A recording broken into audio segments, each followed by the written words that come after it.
तो हेलो नमस्कार अस्सलाम वालेकुम, आप सभी का स्वागत है आपके अपने YouTube चैनल अनवर अंग्रेज में। बिग बॉस 17 के अंदर एक टास्क द्वारा और बहुत से सबूत द्वारा घेरने की कोशिश करी है मुनव्वर फारूकी को दोबारा से। उसके अंदर कई सवाल हैं और वो सवाल मैं आया हूँ इस वीडियो द्वारा माध्यम से आप तक लेके कि मुझे आप लोगों से भी कुछ जानना है कि जो आयशा खान इस टास्क द्वारा प्रोमो में दिख रही हैं कि वो रो रही हैं, काफ़ी सहमी हुई है, लेकिन ये सारे आरोप तो उन्होंने ही लगाए थे, तो अब रोना धोना किस चीज़ का।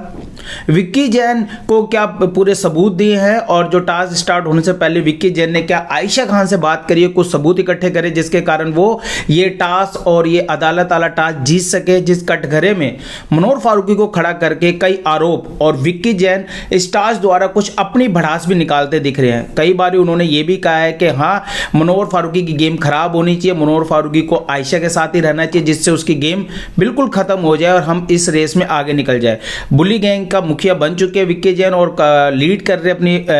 ग्रुप को, जिसका नाम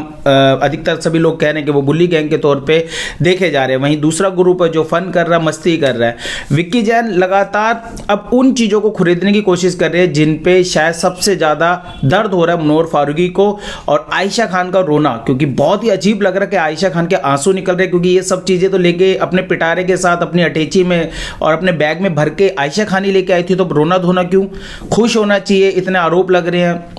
आरोप आपने कहीं ना कहीं सबूत भी विक्की जैन को दिए हैं, जो टास्क खेलते हुए उन चीज़ों को उधेर रहे हैं, नाजिला का जिक्र हो रहा है और सब चीज़ हो रही है। तो यहाँ पे कहीं ना कहीं एक शायरी याद आ गई है मुझे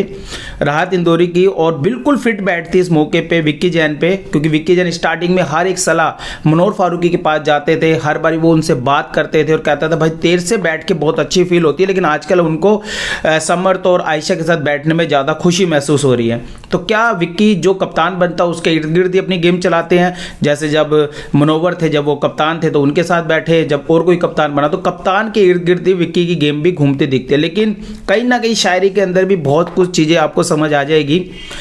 कि चारों तरफ अंधेरे साएं साएं करने लगे, चारों तरफ अंधेरे साएं साएं करने लगे, चिराग हाथ उठाए दुआएं करने लगे, सलीका मुनव्वर ने जिसको सिखाया था चलने का बिग बॉस में, वो आज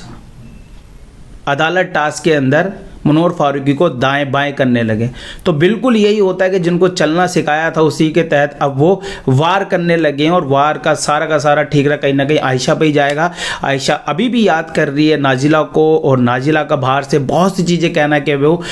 आयशा खान को नहीं जानती है। तो क्या विक्की अब अपनी भड़ास निकाल रहे हैं और विक्की साइड है, तो क्या अंकिता लोखंडे दूसरी साइड खड़ी हो चुकी है, क्योंकि उन्होंने कहीं ना कहीं मुनव्वर फारूकी के साथ खड़े होके उनके साथ खड़ी रही हैं। उनका जो भी फील था वो कहीं ना कहीं वो खुद उनकी आंखों में नमी थी अंकिता लोखंडे की, और यहाँ पे मुनव्वर फारूकी ने भी कह दिया कि इस बंदे से मैं बात भी नहीं करना चाहता। आपकी इस मुद्दे पे क्या राय, प्लीज़ कमेंट करके ज़रूर बताना। क्या विक्की अब खेलने लगे हैं बहुत ही, समझ गए ना, प्लीज़ कमेंट करके जरूर जवाब देना।